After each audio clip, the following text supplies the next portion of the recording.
Très heureux d'être là. Je voudrais déjà commencer par dire merci à mon cher ami Christophe qui m'a fait l'honneur de m'inviter à cette plateforme. J'admire la personne qu'il est, j'admire tout ce qu'il fait et j'apprécie particulièrement cette initiative. Et lorsqu'il m'a demandé de venir, il m'a demandé de parler d'un sujet sans savoir que j'avais écrit un livre sur le même sujet. Alors, il y avait juste une petite différence dans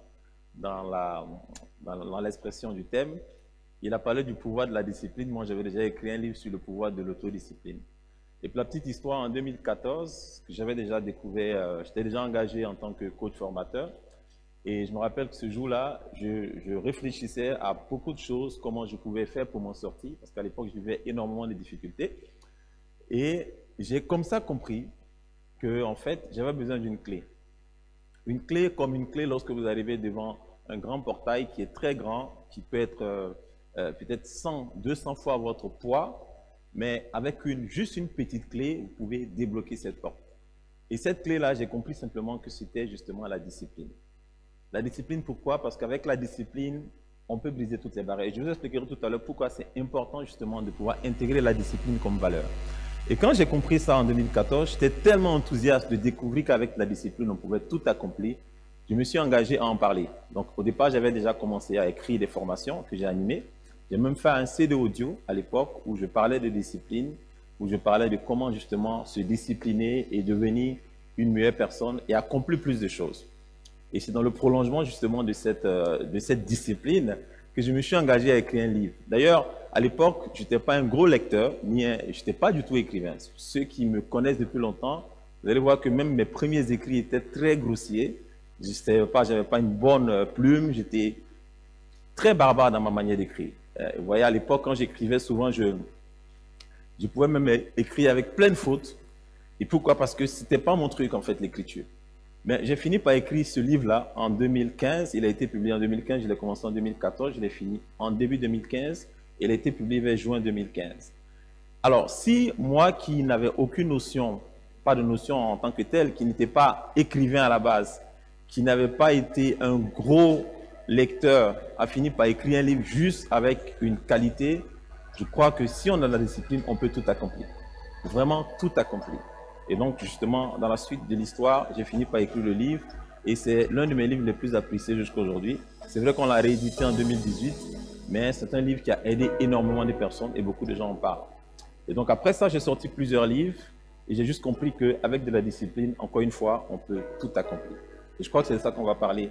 Ici, on parle de leadership, on parle de vision, on parle de foi, on parle d'excellence, mais tout ça, c'est beau, ce ne sont que des mots.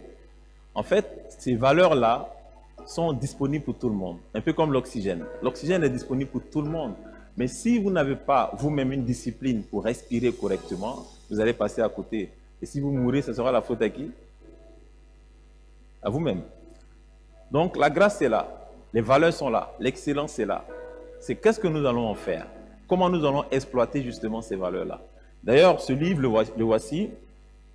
Je n'ai pas mis on, c'est ça? J'ai mis on, non? C'est bon, ça passe? Là, il passe pas. Ok, c'est bon. Voilà, donc ce livre, le voici, Le pouvoir de l'autodiscipline que j'ai écrit. Ce n'était pas cette couverture au départ en 2015.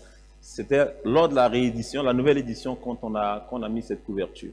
Et donc, c'est de ça que nous allons parler, le pouvoir de la discipline. Vous savez, nous tous, nous venons sur cette terre avec une vision, avec une histoire, avec une mission. Et cette mission, nous devons l'accomplir. C'est un peu comme un voyage qu'on va faire, ok? Un voyage vers une destination. Donc, on est à un certain point de notre vie, on doit aller vers un autre point.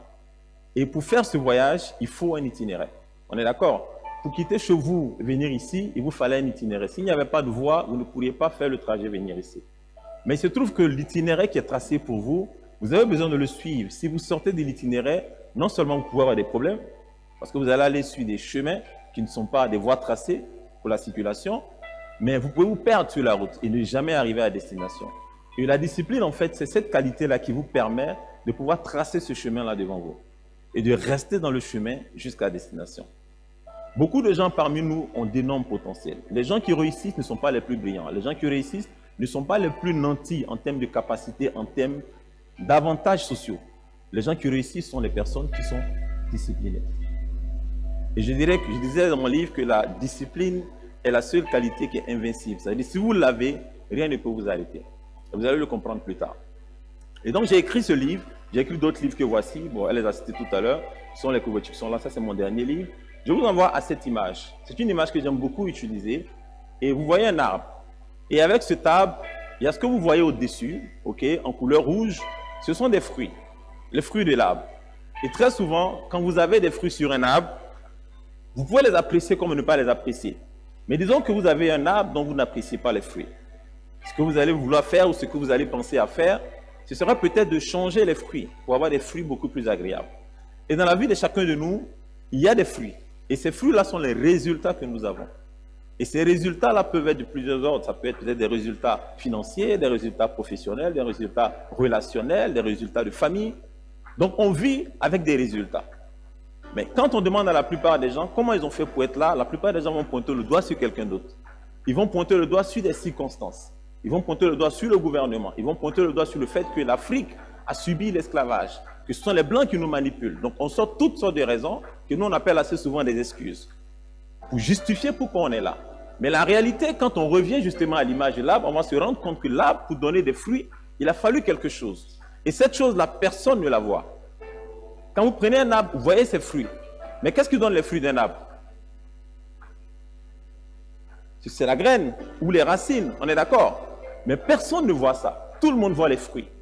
De sorte que si vous voulez changer les fruits, si vous commencez à vous attaquer à enlever les fruits sur l'arbre et à les jeter, et vous attendez la prochaine saison, qu'est-ce qui va se passer? Vous allez avoir encore les mêmes